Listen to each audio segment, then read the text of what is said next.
સુરતના એક યુવાનનો રેડિયોને લઈને અદ્ભુત શોખ સામે આવ્યો છે। સુરત શહેરના ઉધના દરવાજા પાસે રહેતા ધવલ ભંડેરી પાસે 1940 થી લઈને આજ દિન સુધીના રેડિયો સંગ્રહી રાખ્યા છે, જેમાંથી ઘણા રેડિયો હાલ પણ ચાલુ કન્ડિશનમાં છે। આજના ડિજિટલ યુગમાં જ્યાં એક તરફ સોશિયલ મીડિયા અને ખાસ કરીને રીલ્સ ટ્રેન્ડમાં જોવા મળી રહ્યું છે, ત્યારે બીજી બાજુ લોકોની પહેલી પસંદ રેડિયો પણ જોવા મળી રહી છે। વર્તમાન સમયમાં લોકોના પાસે મોબાઈલ અથવા તો નાના ગેજેટ જેવા રેડિયો જોવા મળી રહ્યા છે, ત્યારે સુરતના ધવલ ભંડારી પાસે રેડિયોનું એક અલગ જ કલેક્શન જોવા મળી રહ્યું છે।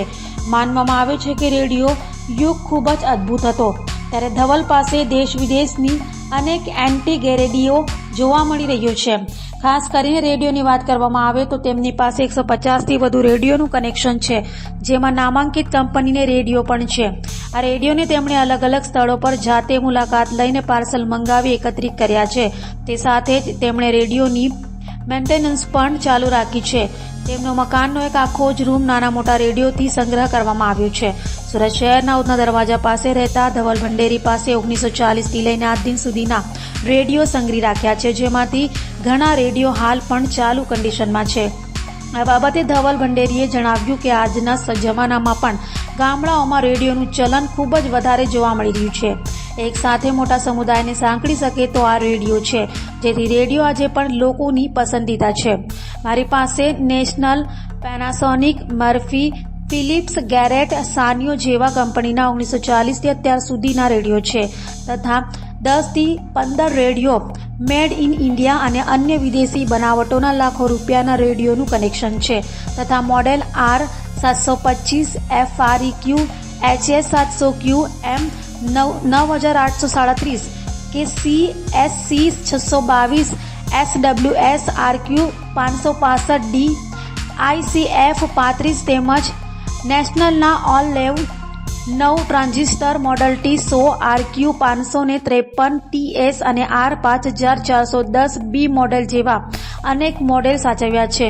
આજે આપણા દેશના વડાપ્રધાન નરેન્દ્ર મોદી પણ મહિનાના છેલ્લા રવિવારને સમગ્ર દેશને રેડિયો મારફતે જ મન કી બાત કહે છે, એટલે આજે પણ રેડિયોનું ચલન ખૂબ જ જોવા મળી રહ્યું છે।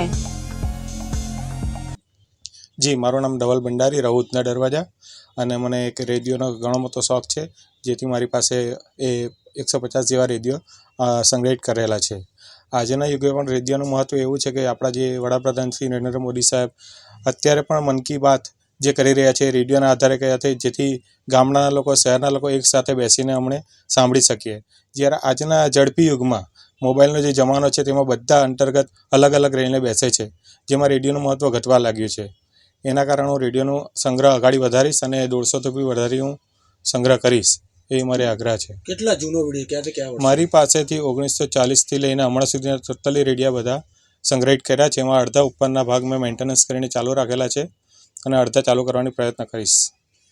કઈ રીતે તમે મેન્ટેનન્સ કરો છો, ખાસ કરીને જૂના છે એટલે? હું 15 દિવસે એમની કાર્યરત કરું છું।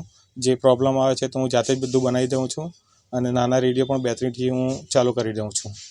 કયા કયા પ્રકારના રેડિયો છે? મારી પાસે ગેરાટના રેડિયો છે, ફિલિપ્સના રેડિયો છે, મર્ફીના રેડિયો છે, એવા અલગ અલગ પ્રકારના 10 થી 15 અલગ અલગ કંપનીના રેડિયો અવેલેબલમાં છે।